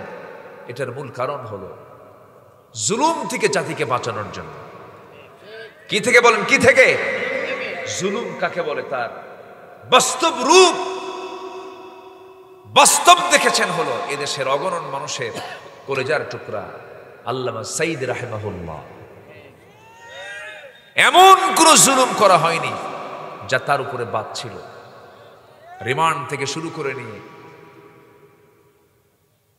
জেলখানায় অমানবিকভাবে মাত্র 9 টাকার ইফতার তাকে দেওয়া হয়েছে, খাইতে দেওয়া হয়নি, টর্চার করা হয়েছে, বহু কিছু তার উপরে করা হয়েছে। সম্মানিত ভাইয়েরা, এই জুলুম থেকে জাতিকে রক্ষা করার জন্য এই যুবকরা রাস্তায় নেমেছিল। তারা বলেছিল আমাদেরকে অধিকার দেওয়া হোক, আমরা শিক্ষার্থী, আমরা মেধা, আমরা যোগ্যতা হাসিল করেছি, আমাদেরকে চাকরি দেওয়া হোক, কোটাকে বাতিল করা হোক। ওই দিক থেকে প্রাইম মিনিস্টার বলে ফেললেন রাজাকারের নাতিপুতিরা চাকরি পাবে। এটা কি বিনয়ের কথা না অহংকারের কথা? বলেন বিনয়ের কথা না অহংকারের কথা? একটা পক্ষ মুক্তিযোদ্ধার, আরেকটা পক্ষ হলো রাজাকার। এটাকে পক্ষ 54 বছর পর্যন্ত চালিয়েছে না, এটার জনগণ খায় নাই, রাজাকার ট্যাগ এটার চলে নাই, এগুলার মানুষ গ্রহণ করেনি, রাস্তায় নেমে পড়েছে, জুলুম থেকে বাঁচার জন্য বুকের তাজা প্রাণ ঢেলে দিয়েছে। ভয়ে না সাহসে? ভয়ে না সাহসে? একটা গুলি করে 10টা ছেলে সামনে দাঁড়ায় যায়। বিজয় কেন হবে না? সাহসের বিজয় আছে না নাই? যে সাহসী তার বিজয় কে দিবেন? আস্তে কে বিজয় দিবেন? আল্লাহ রাব্বুল আলামিন বলেন ইল্লা তানফিরু ইউআযিবকুম আযাবান আলীমান ওয়া ইস্তাবদিল কওমান খায়রাকুম ওয়া লা তাদুররুহু শাইআ। তোমরা যদি পালান করতে, তোমাদের উপর একটা জালিম শক্তি আবার চেপে আসতো, তোমরা তার কোনো ক্ষতি করতে পারতে না। এই জন্য যে জাতি ভীরু হয় সে জাতি কখনো সফলতা অর্জন করতে পারে না। যে জাতি সাহসী, বিজয়টা দিয়ে দেন কে? আজ তো বিজয়টা দিয়ে দেন কে? আমরা ভীত হব না সাহসী হব? পিঠ দেখাবো না বুক দেখাবো? বুক দেখাবো, কিন্তু বাতিলের শক্তির কাছে মাথা নত করবো না। আল্লাহ রাসূলকে এত সাহস দিয়েছেন দেখেন, কে না জানেন হিজরতের রাতে আমার নবীজি ঘর থেকে বের হয়ে উল্টা দিকে চলে গেলেন, জাবালে সূরে গিয়ে আশ্রয় নিলেন। কয়জন? কয়জন? আরেকজনকে কে বলেন? সাইয়েদনা আবু বকর রাদিয়াল্লাহু তাআলা। ইতিহাসগুলো তো একটু জানা দরকার, ভুল করা যাবে না। বলেন কে ওনার সাথী? কে বলেন? إذ هما في الغار إذ يقول لصاحبه أبو بكر إن لا تحزن إن الله معنا। কি অসীম সাহস আল্লাহ পাক তার বুকে দিয়েছেন, সিনায় দিয়েছেন। আমার নবীজি দুজন মিলে ওই গর্তের মধ্যে তার আশ্রয় নিয়েছেন। শত্রুপক্ষ দরজার সেই গুহার মুখোমুখি পৌঁছে গেছে, কাছাকাছি পৌঁছে গেছে। তরবারির ঝলকানি আবু বকরের চোখে লেগেছে, থরথর করে তিনি কাঁপতেছেন। আমার রাসূল বলছেন আবু বকর চিন্তা করো কেন, আমরা শুধু দুজন, ওরা শত শত থাকুক না কেন, আমরা দুজন হতে পারি, কিন্তু আমাদের সাথে আরেকজন আছেন, তিনি আমাদের আল্লাহ তাআলা। জোরে কোন সুবহানাল্লাহ। ভয় না সাহস? ভয় না সাহস? যার আল্লাহ আছে পৃথিবীর কেউ তাকে পরাজিত করতে পারবে না। আমার কে আছে? আমার কে আছে? আল্লাহ রাব্বুল আলামিন বলেন ফাসদা বিমা তুমার ওয়া আ'রিদ আনিল মুশরিকিন। জোরে বলুন আল্লাহু আকবার। আমার বন্ধুগণ, আবার নিজের সাহস তৈরির জন্য দোয়া শিখিয়ে দিয়েছেন। যারা পারেন ঠোঁট মিলিয়ে বলুন রব্বানা আফরিজ আলাইনা সাবরাও ওয়া সাব্বিত আকদামানা ফানসুরনা আলাল কওমিল কাফিরিন। জোরে বলুন আল্লাহু আকবার। আরো জোরে বলুন আল্লাহু আকবার। নাম্বার 3 হলো, নাম্বার 1 হলো উত্তম পন্থায় দাওয়াতি কাজ করা, নবীজির অনুকরণীয় আদর্শ। নাম্বার 2 হলো সাহসিকতা, ভীরু হওয়া যাবে না। নাম্বার 3 হলো ধৈর্য ধারণ, ধৈর্য ধরতে হবে। 15টা আদর্শ আমরা তুলে ধরবো আজকে। কয়টা বলেন? 15টা। সবাই শুনবেন না ইনশাআল্লাহ? নাম্বার 1 মুখস্থ করে নেই, উত্তম দাওয়াত। বলেন কি দাওয়াত? উত্তম পন্থায় দাওয়াত। নাম্বার 2 হলো ভয় না সাহস, ভয় না সাহস। নাম্বার 3 হলো রাগ না ধৈর্য, রাগ না ধৈর্য। আসেন দোয়া করে দিই। দোয়া করবো না? ওই যে ওঠে 2-1 করে। হ্যাঁ, এই ডায়াবেটিস তো হবেই। একটু বসে, আর একটু সময় আমি শুধু পয়েন্টগুলো শেষ করে দেব। আপনারা এত সুন্দর মানুষ, এত রাতে বসে আছেন, বলি আলহামদুলিল্লাহ। মা বোনরা কি মাহফিলে আসছে? মা বোনরা আছে মাহফিলে? তাদের বসার ব্যবস্থা করেছেন? আসছে, মায়েরা আসছে? জি মাশাআল্লাহ। আল্লাহ তুমি মাদের অংশগ্রহণকে তুমি আল্লাহ কবুল করো, জোরে বলি আল্লাহুম্মা আমিন। মায়েরা মাহফিলে প্রচুর হয়, মাহফিলে আসে। মারা মাহফিলেও যায়, আবার মার্কেটেও যায়, দুই দিকই যায়। মাহফিলে বোরকা পরে আসে আর মার্কেটে লিপস্টিক লাগায়। আমি কি ভুল বললাম? মাহফিলে আসে একদম গা পা ঢেকে, একদম রাবিয়া বসরি। আর যখন মার্কেটে যায় এমন ঝাঁঝালো সেন্ট মাখে, 14 হাত দূর থেকে টের পায় যাচ্ছি। নাউজুবিল্লাহ বলবেন না, এগুলো করা যাবে না। মা, আপনাকে পরপুরুষ থেকে আপনাকে আড়ালে থাকতে হবে। আপনার চামড়া, আপনার সৌন্দর্য, মাথার চুল থেকে নিয়ে পা পর্যন্ত সকল কিছু ঢেকে রাখতে হবে পরপুরুষ থেকে। সকল সৌন্দর্য দেখানোর জায়গা শুধু এক জায়গায়, সে কে দেখবে? যার স্বামী নাই, বয়ফ্রেন্ড দেখবে। হ্যাঁ, তাহলে মেয়েরা যে বিয়ের আগে অথবা বিয়ের পরে যে স্বামী ছাড়াও যে সাজে, সাজগুজ করে যে বাইরে বের হয়, দেখায় কারে? ওই একজন রিক্সাওয়ালা দেখে, আর কেউ দেখে না, শুধু রিক্সাওয়ালা দেখে না। জাতীয় জাতীয় ভাবে দেখে, জাতীয় সবাই দেখে, সবাই দেখো আমারে, আমি কত সুন্দর। না। নাম্বার 3 হলো ধৈর্য ধরতে হবে। আমরা কি রাগী হব না ধৈর্যশীল হব? রাগ না ধৈর্য? গুণ কোনটা? রাগ গুণ না ধৈর্য গুণ? ধৈর্যটাই গুণ। রাগের জন্য কোনো শিক্ষা লাগে না, রাগ কোনো যোগ্যতা নয়, কিন্তু ধৈর্য ধরতে যোগ্যতা লাগে। আপনাকে একজন কথা বলে ফেললো, কথার পৃষ্ঠে আপনি কথা বললেন না, ধৈর্য ধরলেন। কিন্তু আপনি রেগে গেলেন, সঙ্গে সঙ্গে আপনি হেরে গেলেন। রাগ করবেন তো আপনি হেরে যাবেন, শরীরটাও নষ্ট হয়ে যাবে। রাগ বেশি থাকার কারণে অনেকে স্ট্রোক করে রাগ করতে নিয়ে মরে, আসে না নাই? খেপছে আসে না নাই বলেন তো? রেগে গেলেন, আপনি অসুস্থ হয়ে গেলেন। রাগ কোনো যোগ্যতা নয়। রাগের মাথায় কিছু কিছু স্বামী আছে, বউরে সকাল বিকাল তালাক মারে। একটু রাগ উঠলি কয় তালাক। এক মহিলা আমারে ফোন দিয়ে বলে, হুজুর আমার স্বামী সকালেও তালাক দেয়, বিকালেও তালাক দেয়, আমি কি আসি না নাই? কি কথা কি বুঝতেছেন? আমার স্বামী সকালেও তালাক দেয়, বিকালেও তালাক, আমি কি আসি না নাই? এরকম কিছু অসভ্য স্বামী নাই? আসতে বলবেন না, আছে না নাই? ওর মধ্যে কি ধৈর্য আছে? যা মুখে আসে তাই বল। ইমানদারের মুখে যা আসবে তা বলবে না।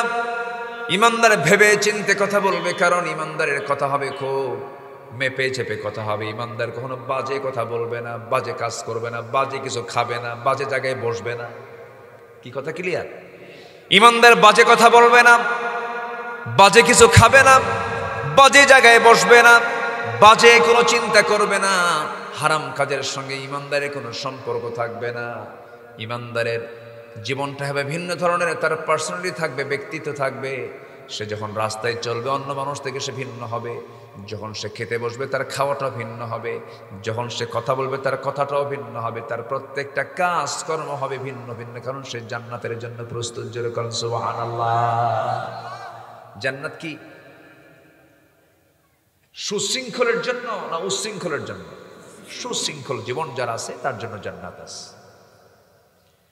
ধৈর্য ধর্ম আমরা, ধৈর্য আছে যার, বিজয় আছে তার।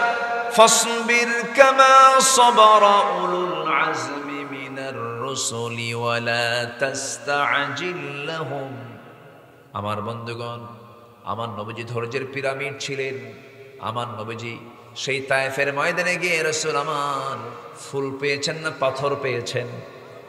ফুল পেয়েছেন না পাথর পেয়েছেন? মক্কার কাফের রাসূলকে উপর হুকুম দিয়েছে না পাথর মেরেছে, রাসূলকে থাপ্পড় মেরেছে, রাসূলকে রক্তাক্ত করে দিয়েছে, রাসূলকে দুনিয়া থেকে বিদায়ের জন্য নানামুখী ষড়যন্ত্র করেছে। একটাবারের জন্য তিনি ধৈর্য হারা হন নাই। যখন কোনো বিপদে পড়েছেন সঙ্গে সঙ্গে বলেছেন লা ইলাহা ইল্লা আনতা সুবহানাকা ইন্নী কুনতু মিনাল যালিমিন। যখন বিপদে পড়েছেন বলেছেন ইন্না লিল্লাহি ওয়া ইন্না ইলাইহি রাজিউন। এই দোয়াগুলো শিখিয়ে দিয়েছেন তিনি আমার কে। প্রথম যে দোয়া লা ইলাহা ইল্লা আনতা সুবহানাকা ইন্নী কুনতু মিনাল যালিমিন, এই দোয়ার নাম কি? আজকের ক্ষমতায় আছে কে বলেন? দেখছেন দেশ পড়ছিল বিপদে, দোয়ার নাম ইউনুস। লোকটাও ইউনুস। থাকুক, দোয়া করি থাকুক। বিগত সরকার যতজন ছিল এই দেশে, যার নামটাই নিবেন ইলেকশন ছাড়া কিন্তু ছিল, সবাই ইলেকশন ছাড়া ছিল, ছিল না? ছিল। শেখ মুজিবুর রহমান সাহেব ছিলেন, জিয়াউর রহমান সাহেব নির্বাচন ছাড়া ছিল, প্রেসিডেন্ট এরশাদ নির্বাচন ছাড়া ছিল, কেউ 4.5 বছর, কেউ 1.5 বছর, কেউ 9 বছর নির্বাচন ছাড়া ছিল। আর বিগত সরকার ছিল 16 বছর। কত বছর? 16 বছর। অটো ভোট হয়ে যেত, মাঝে মাঝে ফেরেশতা এসে ভোট দিয়ে যেত। মরা নানি মরা দাদি বহুদিন যাবৎ দেখে নাই মানুষ, কিন্তু বিগত সরকার নির্বাচনের দিন মরা দাদি এবং নানির সাথে ওরা সাক্ষাৎ ঘটায় গেছে, ভোট দিয়ে গেছে। সম্মানিত ভাইরা, আমরা এই প্রহসন আমরা দেখতে চাই না। যিনি আছেন দেখি কদ্দুর কি হয়। 84 বছরের একজন মানুষ, জনগণ টের পেয়ে গেছে যে এই লোকটার ভিতরে ক্ষমতার লোভ নাই। কি আসতে কন কেন? আমি কি ভুল বলতেছি? ক্ষমতার লোভ নাই, থাকুক না। এগুলো নিয়ে তো আমরা এত নড়াচড়া করতেছি কেন? চাঁদাবাজি আছে না নাই বলেন তো? চাঁদাবাজি আছে না নাই? চাঁদাবাজদের হাত কেটে নেওয়া দরকার। ওদের নির্দিষ্ট কোনো দল থাকতে পারে না। সম্মানিত ভাইরা, সম্মানিত বন্ধুগণ, আমরা সুন্দর একটা বাংলাদেশ উপহার দিতে চাই। যুবকরা রক্ত দিয়েছে, এদেশের মানুষ রক্ত দিয়ে নতুন পরিবেশ তৈরি করেছে। বিগত 16 বছর যে আমরা চিত্র দেখেছি, মাহফিলগুলো হতো না। ডান পাশে বাম পাশে কোনো আলেম ওলামা বসার কোনো সুযোগ ছিল না। ডান আর বামে থাকতো কিরামুন কাতিবিন। মাহফিল করতে দিত না, কথা বলতে দিত না। মাঝে মাঝে হুমকি দিয়ে বলতো, হুজুর মামলা কিন্তু রেডি আছে, থানায় যেতে হবে। অসংখ্য আলেমকে জেলখানায় পুরে মেরেছে। অসংখ্য ভালো ভালো মানুষকে বিভিন্ন মামলা দিয়া হয়রানি করেছে। বছর 5-6 আগের কথা, আমাকে গ্রেফতার করে জেলখানায় ঢুকায় দিল। তো জেলখানায় ঢুকলাম, ঢুকা মাত্রই বড় গেটে দেখি এক চাচা আমার দিকে তাকায়, দারুণ খুশি, সালাম দিয়ে কয়, হুজুর আপনি জেলখানায় ঢুকছেন? খুব খুশি হলাম। তো বললাম, জেলখানায় ঢুকলে কেউ খুশি হয়? বলতেছে, হুজুর মাহফিলে যাই, আপনার আলোচনা শুনি, মোনাজাত করে এত শখ হয় যে আপনার সঙ্গে একটু মুসাফা করব, একটু আলিঙ্গন করবো, একটু কথা বলবো, মুখের সঙ্গে বুক মিলাবো। এত চেষ্টা করছি, পারি নাই। এত সুন্দর করে আপনি আমার সামনে ধরা দিলেন, দোয়া করে আপনি জেলখানায় থাকেন। কি কথা কি বুঝতেছেন? তো বললাম, চাচা আপনি কেন জেলখানায়? বলছে, বাবা বোমা হামলা। মানে আমার নামে বোমা হামলার মামলা দিচ্ছে। 84 বছর বয়সের লোকের হাতে যদি বোমা তুলে দেওয়া হয়, সে কি জায়গা মতো মারবে না নিজের মাথায় পড়বে? এই চিত্র চিত্রায়িত হয়েছে এই বিগত 16 বছর। ফেরাউন ছিল পৃথিবীতে বেঁচে 1600 বছর, এরা ছিল 16 বছর। সংখ্যার যে মিল হলো কেমন? চরিত্রের মিল আছে না নাই? নমরুদের কিছু বদগুণ, ফেরাউনের কিছু বদগুণ, সাদ্দাত কারুনদের কিছু বদগুণ মিলেই হয়ে গেছে এদের বদগুণ। সব চরিত্রদের মধ্যে ছিল। রাগ করতেছেন নাকি? রাগ করলেও কিছু যায় আসে না। অনেক অত্যাচার সহ্য করছি, কিছু কথা শুনতেই হবে। বিগত 16 বছর সবচাইতে বেশি অত্যাচারের সম্মুখীন হয়েছে আলেম ওলামারা, ঠিক কিনা? দাড়ি আর টুপি দেখলে ওদের গা জ্বলতো। ওদের জানাজা দিয়ে কুত্তা বিলাই দিয়ে বিদায় করা দরকার ওদের।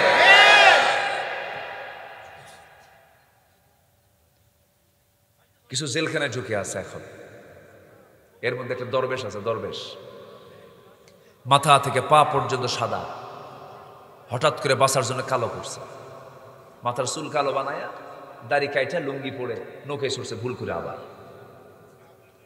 ধরছে কোস্টগার্ড ধরে বলতেছে আইনমন্ত্রীকে স্যার চিনি চলেন থানায় চলেন। আমি কি একা আসছি? আমি কি একা আসছি? আমি জামাতের সাথে আসছি। কে কইছে বসে আছে? লুঙ্গি পড়া লোকটাকে চিনি না তো, মাথার চুল কাল, ভালো করে দেখো দরবেশের ভান ধরছে।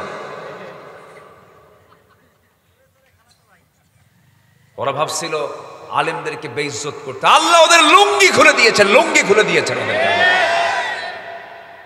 অনেক কিছু করেছে আল্লাহ। তুমি আমাদেরকে সকল প্রকার ষড়যন্ত্র থেকে এই বাংলার জমিনকে তুমি আল্লাহ হেফাজত করো। জোরে বলি আল্লাহুম্মা আমিন। ধৈর্য ধরবো, পুরস্কার দিবেন কে? আসতে বলুন, পুরস্কার দিবেন কে? চরিত্র আনবো একজন ব্যক্তির, তিনি হচ্ছেন মুহাম্মদ সাল্লাল্লাহু।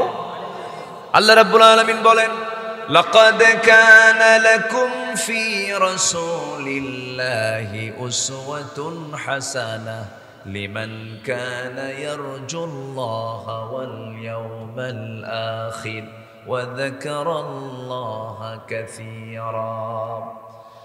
নাম্বার 5 হলো পরিবারের ব্যাপারে যত্নশীল হব আমরা। নিজে জাহান্নাম থেকে বাঁচবো, পরিবারকে জাহান্নাম থেকে বাঁচাবো। আমার নবীজি পরিবারের প্রতি খুব যত্নশীল ছিলেন, মেয়েদেরকে খুব পছন্দ করতেন, বউদের খবর নিতেন, খোঁজ খবর নিতেন। রাসূল নিজে বলতেন, যে ব্যক্তি তার বউয়ের কাছে ভালো সেই বান্দা আল্লাহর কাছে ভালো, আর যে বউ তার স্বামীর কাছে ভালো সেই বান্দি আল্লাহর কাছে ভালো। যেরকম সুবহানাল্লাহ। আগে ভালো হতে হবে বাইরে না ভিতরে? বলেন বলেন বলেন বলেন। বাইরে পীরজাদা আর ভিতরে হারামজাদা, আছে না নাই? বলেন তো, আছে না নাই? বাইরে তার চেহারা দেখার, চরিত্র দেখে, ব্যবহার দেখে মনে হয় আসমান থেকে ফেরেশতা নাজিল হয়েছে, আর বাড়িতে বউ পিটা, এই আছে না নাই? এই জন্য চরিত্র হতে হবে আগে, ভালো করতে হবে, বাইরে না ভিতরে। বলেন ভিতরে। পরিবারের প্রতি আমরা যত্নশীল হব। ইয়া আইয়ুহাল্লাযীনা আমানু কু আনফুসাকুম ওয়া আহলিকুম নারা। ঈমানদারেরা, নিজে বাঁচো, তোমার পরিবারকে জাহান্নাম থেকে বাঁচাও। নাম্বার 6 হলো আমানতদারিতে ন্যায় বিচার। নবীর জীবনের একটা গুরুত্বপূর্ণ অংশ ছিল, তিনি আমানত রক্ষা করেছেন এবং ন্যায় বিচার করেছেন। ইন্নাল্লাহা ইয়া'মুরুকুম আন তু'আদ্দুল আমানাতি ইলা আহলিহা ওয়া ইযা হাকামতুম বাইনান নাসি আন তাহকুমু বিল আদল ইন্নাল্লাহা নি'ম্মা ইয়া'iদুকুম বিহি। আল্লাহু আকবার বলেন। আমার নবী আমানতদারিতায় খুবই সচেতন ছিলেন, হক আদায়ে খুব চিন্তাশীল ছিলেন, হক আদায় করেছেন 16 আনা, আদালত কায়েম করেছেন, আদালতকে হেরফের করেন নাই। নাম্বার 7 হলো এতিম, নিকট আত্মীয় প্রতিবেশীর সাথে সদাচরণ করা। ওয়া'বুদুল্লাহা ওয়া লা তুশরিকু বিহি শাইআন ওয়া বিল ওয়ালিদাইনি ইহসানাও ওয়া বিযিল কুরবা ওয়াল ইয়াতামা ওয়াল মাসাকিন ওয়াল জারি যিল কুরবা। জোরে বলুন আল্লাহু আকবার। নাম্বার 18 আল্লাহর বিধানের প্রতি শর্তহীন আনুগত্য। ওয়ামা কানা লিমুমিনিন ওয়ালা মুমিনাতিন ইযা কাদাল্লাহু ওয়া রাসূলুহু আমরান আন ইয়াকুনা লাহুমুল খিয়ারাহ। আল্লাহু আকবার বলেন।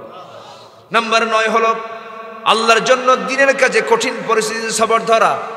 যত পরিবেশ পরিস্থিতি প্রতিকূল হোক না কেন, সকল প্রতিকূলতার মাঝে ঈমানকে টিকিয়ে রেখে, ঈমানকে মজবুতি অবস্থায় রেখে নিজেকে বাস্তবভাবে ফেস করা। আমার নবীর জীবন এটা বড়, এটা প্র্যাকটিক্যাল, তার চরিত্র ছিল। হাজারো বিপদ এসেছে, সমস্ত বিপদে ধৈর্য ধরেছেন কার কাছে? আসতে বলবেন না, কার কাছে? আল্লাহর কাছে। আমার নবীজির পারিবারিক জীবনে একবার ফিতনা চলে আসলো। মুনাফিকরা আমার নবীর বিরুদ্ধে নানা ষড়যন্ত্র করেছিল। এর মধ্যে একটা ষড়যন্ত্র হলো নবীর পরিবারে তারা আগুন ধরিয়ে দিয়েছিল। আমার নবীজির একজন স্ত্রী ছিলেন আম্মা জান আয়েশা সিদ্দিকা রাদিয়াল্লাহু তাআলা আনহা। কোন একটা অভিযান থেকে আমার নবীজি ফিরে আসতেছেন মদিনার দিকে। সেই অভিযানে আমার নবীজি তার স্ত্রী পরিবারকে সঙ্গে করে নিয়েছিলেন, আম্মা জান আয়েশাকে সঙ্গে করে নিয়েছিলেন।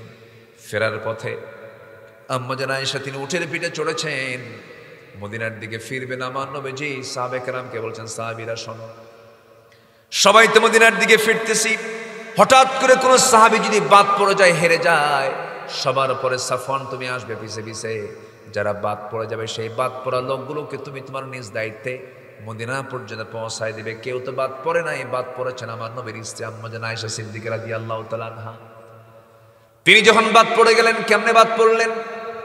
শৌচকার্য করার জন্য তিনি উটের পিঠ থেকে পালকি থেকে নামলেন, হাওদা থেকে নামলেন, আড়ালে চলে গেলেন শৌচকার্য করতে, নিয়ে তারা দেরি হয়ে গেল।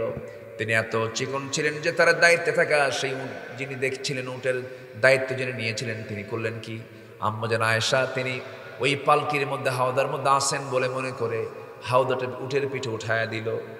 মানে তিনি এত চিকন ছিলেন যে হাওদার যে ওজন, তিনি থাকলেও যে ওজন, না থাকলেও সে ওজন, এত চিকন মানুষ তিনি ছিলেন। উঠায়া দিল, সব চলে গেছে। তিনি এসে দেখেন কেউ নাই, সব ফাঁকা হয়ে গেছে। তিনি চাদর মুড়ি দিয়ে সেখানে বসে আছেন, পর্দার নিয়ম রক্ষা করে বসে আছেন, আর ভরসা করছেন কার উপরে? আসতে বলবেন না, কার উপরে? দায়িত্বপ্রাপ্ত সাহাবী সবার শেষে আসলেন। সবার শেষে এসে দেখেন কোন মহিলা যেন বসে আছে মাথায় মুড়ি দিয়া। সামনে গিয়ে পরখ করে ভালো করে প্রশ্ন করে জিজ্ঞাসা করে তিনি নিশ্চিত হলেন আম্মা জান আয়েশা বাদ পড়েছেন। বলছেন, আম্মা জান আপনি কোনো চিন্তা করবেন না, আপনার উম্মতের জন্য মা, আপনি কোনো টেনশন করবেন না, আমি আপনাকে নিরাপদে সব কিছু রক্ষা করে, পর্দার নিয়ম রক্ষা করে আমি আপনাকে মদিনা নবীর ঘরে পৌঁছায় দেব। আমার নবীজির স্ত্রী আম্মা জান আয়েশাকে সাফওয়ান দিলানো হোক, ঘোড়ার পিঠে করে চড়ায় নিয়ে তাকে নিরাপদে মদিনা নবীর ঘর পর্যন্ত পৌঁছায় দিলেন। এইদিকে মুনাফিকদের কানে যখন এমন জাতীয় সংবাদ চলে গেছে, ঘোড়ার পিঠে করে রাত্রিবেলা একাকী একজন সাহাবী তাকে সঙ্গে করে নিয়ে আসছেন, এই কথা যখন মুনাফিকের কানে চলে গেছে, এটাকে বিশাল বড় বানায়া হেডিং নিউজ করে, ব্রেকিং নিউজ করে গোটা মদিনায় তারা জানান দিয়ে দিল, তোমরা কি জানো গত রাত্রে আয়েশা তার সতীত্ব হারিয়ে ফেলেছে? যেরকম নাউজুবিল্লাহ। এমন মুনাফিক বুঝি বাংলার জমিনে নাই? আসতে বলবেন না, আছে না নাই? আল্লামা সাইদ ৭১ সালে নাকি অনেক নারীকে ধর্ষণ করেছেন, ধর্ষণের মামলা দিয়েছে, অনেক কিছু করেছে। আমার বন্ধুগণ, আমার দেশে এমনও সাক্ষী পাওয়া যায়, ঘটনা ৭১, সাক্ষীর জন্ম হলো ৭৭। জন্ম কোন সাল? ৭৭, আর ঘটনা ৭১। তাহলে ৭১ সালের ঘটনা দেখলো কেমনে? জন্ম তো হয়েছে ৭৬ ৭৭-এ, তাহলে ৬ বছর আগে এই ঘটনা দেখলো কেমনে? রুহের জগৎ থেকে। কিসের জগৎ থেকে? এই মামলাগুলো আমার দেশে চলছে। আম্মা জান আয়েশার ব্যাপারে যখন এমন জাতীয় কথা যখন ছড়িয়ে দেওয়া হলো, রাসূল বলছেন, আয়েশা কি যেন একটা কথা আমার কানে এসে লাগলো, আমার মনে হয় তোমার আমার বাড়িতে না দেখে আল্লাহর পক্ষ থেকে ফয়সালা না আসা পর্যন্ত তোমার বাবার বাড়িতে যাওয়া উচিত। বলুন তো, কোনো স্বামীর মুখে যদি কোনো মহিলা যদি এমন কথা শোনে, বলুন তো এর চাইতে বড় কষ্টের বিষয় কি আর থাকতে পারে নাকি? না। আমার নবী যেমন কথা বললেন, যখন আম্মা জান আয়েশা সিদ্দিকা জবাব দিতে নিয়ে ভদ্রতা রক্ষা করে বলছেন, ইয়া রাসূলুল্লাহ আপনি আমাকে যেতে বলেছেন, নাম্বার 1 আপনি হচ্ছেন আমার স্বামী, এর উপরে আরেকটা গুরুত্বপূর্ণ আপনার সম্মান হলো আপনি হচ্ছেন আল্লাহর নবী, আপনাকে সম্মান করা আমার জন্য ওয়াজিব। আপনি আমাকে অর্ডার দিয়েছেন, অর্ডারগুলো আমাকে অবশ্যই ফলো করতে। আমি চলে যাচ্ছি আমার বাপের বাড়ি, কিন্তু একটা কথা জেনে রেখে দিবেন, ইয়া রাসূলুল্লাহি আমার বিয়ের পায়গাম কিন্তু পৃথিবীর কেউ নিয়ে এসে আপনার সামনে উপস্থাপন করে নাই। আমার বিয়ের ঘটক হচ্ছেন মহান রব্বুল আলামিন, তিনি নিজে। আমি আল্লাহর কাছে সেই ফয়সালাই চাবো, আল্লাহ যেন আমার এই বিপদ থেকে এই ফয়সালা করে আমাকে যেন বিপদ মুক্ত করে দেন। জোরে বলুন সুবহানাল্লাহ। বিপদ দিয়েছেন যিনি, বিপদ থেকে মুক্ত করবেন। কি পরিমাণ বিশ্বাস তার ছিল, অবিচল আস্থা তার ছিল আল্লাহর উপরে। চলে গেলেন মায়ের বাড়িতে, বাবার বাড়িতে চলে গেলেন। বাপও কথা বলে না, মাও কথা বলে না, সেজদায় পড়ে পড়ে কান্দেন, দু চোখের পানিতে যায়, নামাজ ভিজে যায়। আমার নবীজি রাতের বেলা ঘুমাতে যান, হাতটা আগায় দেন আয়েশার দিকে, আয়েশা আছে বলে মনে করে, আয়েশা নাই, বুকটা খান খান হয়ে যায়। নবীজি আম্মা জান আয়েশার চিন্তায় চোখের পানিতে যান, চোখের পানিতে বালিশ ভিজে ফেলেন। নবীজিও টেনশন করে না, হারে আমার খাদিজাকে কত কষ্ট দিলাম। নবীজিও কান্দে, আম্মা জান আয়েশাও কান্দে, সাহাবীরাও কান্দে। মুনাফিকরা হাসে, 16 বছর মুনাফিকরা হাসছে, এখন তোরা কান, ঠিক কিনা? কান্দেন। সত্যের বিজয় কে দেন? আসতে বলে, সত্যের বিজয় কে দেন? আল্লাহ বিজয় দিয়ে দেন। তাহলে আম্মা জান আয়েশা এখন কার বাড়িতে আছেন? কার বাড়িতে আছেন? বলেন এই সংসারে যে অশান্তি সৃষ্টি হলে অশান্তি সৃষ্টি করছে কারা? এই মুনাফিক আমার দেশে নাই? আছে কিনা? আছে কিনা? আছে কিনা? সতী সাধ্যি এটা ভালো মেয়ের উপরে যদি কেউ অপবাদ দেয়, বিয়ে হয় নাই, বিয়ে হবে, ভাঁজি মেরে দেয়, উল্টা পাল্টা বলে, এমন জাতীয় নামাজি তাহাজ্জুদ গোজারও কিন্তু আছে কিছু। আছে কিনা বলেন? যতগুলো কবিরা গুনাহ আছে এর মধ্যে অন্যতম কবিরা গুনাহ হলো সতী সাধ্যী নারীর প্রতি মিথ্যা অপবাদ চাপায়া দেওয়া। কান কথা শোনে, সেই কান কথা আরেকজনের কাছে সাপ্লাই করা, চরম অপরাধ, চরম গুনার কাজ এটা। এটা মেয়েদের মধ্যে আরো বেশি আছে না? জানো ওই মেয়ে কি বিয়ে দেওয়া যাবে? এটা না ওই, এটা না ওই, এদিকে ওর নিজের মধ্যেই ওই ওই আছে না নাই? নিজের মধ্যেই যার মুখে দুর্নাম শুনবেন ভাববেন যে ওর মধ্যে দুর্নাম গুলো আছে। ইমানদারের মুখে সহজে কোনো ব্যক্তি চর্চা নিয়ে কোনো কথা হয় না। ইমানদার কখনো অন্যের চর্চা নিয়ে কথা বলে না, কারণ বান্দার দোষ ফয়সালা করবেন কে? কে কে? আল্লাহ রাসূল বলেছেন, মান সাতারা মুসলিমান সাতারাহুল্লাহু ইয়াউমাল কিয়ামা। যে ব্যক্তি কোনো মুসলমানের দোষকে আড়াল করবে, আল্লাহ তাআলা কিয়ামতের দিন তার দোষকে আড়াল করবে।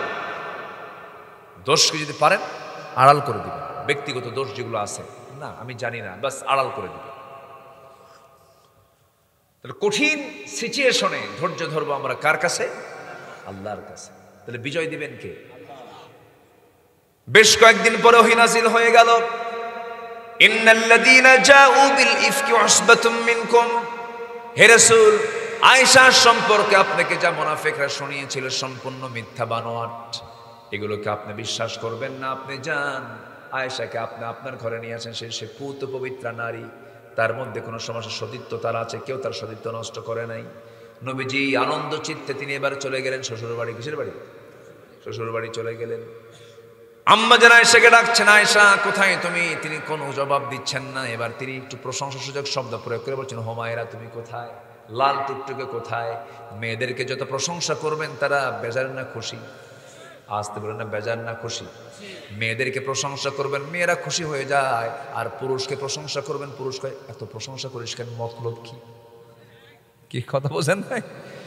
পুরুষরা প্রশংসা পেলে খোঁজে যে ও আমার এত প্রশংসা করে, দেখতো তো ওর ধান্দা কি দেখতো। আর মেয়েদের প্রশংসা করলে মেয়েরা কি করে? দারুণ খুশি, জানো আমার কি প্রশংসা করছে, খুব খুশি। আল্লাহ পাক এই নেচার দিয়ে বানিয়েছেন পুরুষকে নারী কি। ঘরের মধ্যে ঢুকিয়ে বলছেন, আয়েশা কোথায়? হুমায়রা কোথায়? আল্লাহর পক্ষ থেকে আয়াত নাজিল হয়ে গেছে, আসো। আল্লাহ পাক তোমার শানে আয়াত নাজিল করেছেন। তিনি বলছেন, আমি এই মুহূর্তে আমি ইব্রাহিমের আল্লাহর প্রশংসা করি। কার আল্লাহর? রাসূল বলছেন, আয়েশা রাগ এখনো কমে নাই কেন? তুমি আল্লাহর না বলে তুমি ইব্রাহিমের আল্লাহর বললা, মানে তোমার রাগ এখনো আছে। যখন সুবহানাল্লাহ চলে গেছে কোন নবীর কাছে? বলেন কোন নবীর কাছে গেছেন? কত বড় মেধাবী ছিলেন তিনি, বলে ফেলেন আমি ইব্রাহিমের আল্লাহর প্রশংসা করি। আল্লাহু আকবার। রাসূল বলছেন, আয়েশা তোমার রাগ এখনো কমে নাই, চলো। সাথে করে নিয়ে আসলেন। এই যে কঠিন পরিস্থিতি, ভরসা করেছেন কার উপরে? আল্লাহর উপরে। জীবন চলার পথে এরকম বহু পরিস্থিতি আসবে, আমরা ধৈর্য ধরবো আল্লাহর উপরে। নাম্বার 10, ইমানের পথে অবিচল থাকা। ইমান নিয়ে টিকে থাকতে হবে, ইমানকে বিক্রি করা যাবে না। 10 টাকা পেলাম, ইমান বেঁচে খেলাম। দলীয় একটা পথ পেলাম, যে দলের নেতারা গাঁজা খায়, মদ খায়, নামাজ নাই, দলীয় একখান পথ পায়, সেই দিকে চলে গেছে। আছে ইমান? আছে ইমান? আছে। ইমানের পথে আমরা অবিচল থাকবো। 11, আল্লাহর প্রতি তাওয়াক্কুল, ভরসা করবো কার উপরে? ওয়াকাফা বিল্লাহি ওয়াকিলা ফাহুয়া হাসবুহ। নাম্বার 12, কাজে কর্মে পরামর্শ করব। কাজে কর্মে একা সিদ্ধান্ত না, পরামর্শ করব। এটা নবীজির চরিত্র ছিল। রাসূল একা কোনো কাজ করতেন না। বিনম্র স্বভাব হব এবং ক্ষমাশীলতার চিন্তা মাথায় নিয়ে আসব।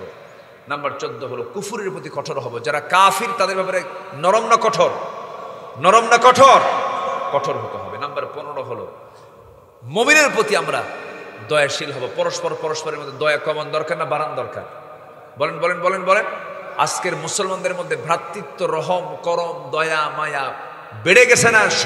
বেড়ে গেছে না, শুধু কমেই গেছে? কমেই গেছে। এটা কি করতে হবে?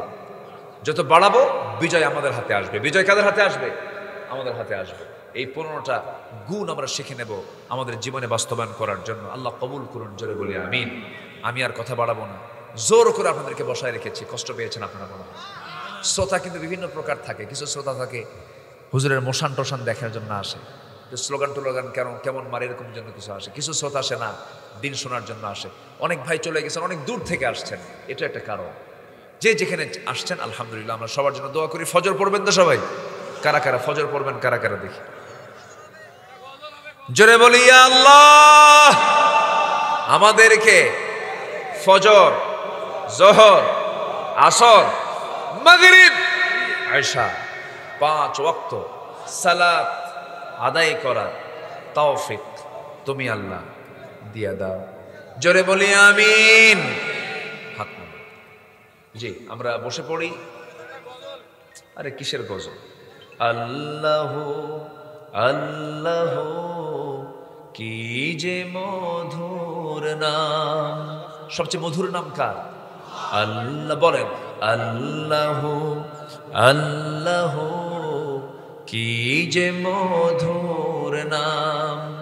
ধরার তামাম মনি মুক্তায় পান্না হীরা সোনা দায়, হয় না তাহার দাম। আল্লাহ আল্লাহ কি যে মধুর নাম। ডাকলে ও নাম সোহাগ ভরে, নিত্য জোয়ার প্রেম সাগরে। ডাকলে ও নাম মনেরই কাবায়, নাচে রক্ত ঘাম। আল্লাহ আল্লাহ কি যে মধুর নাম।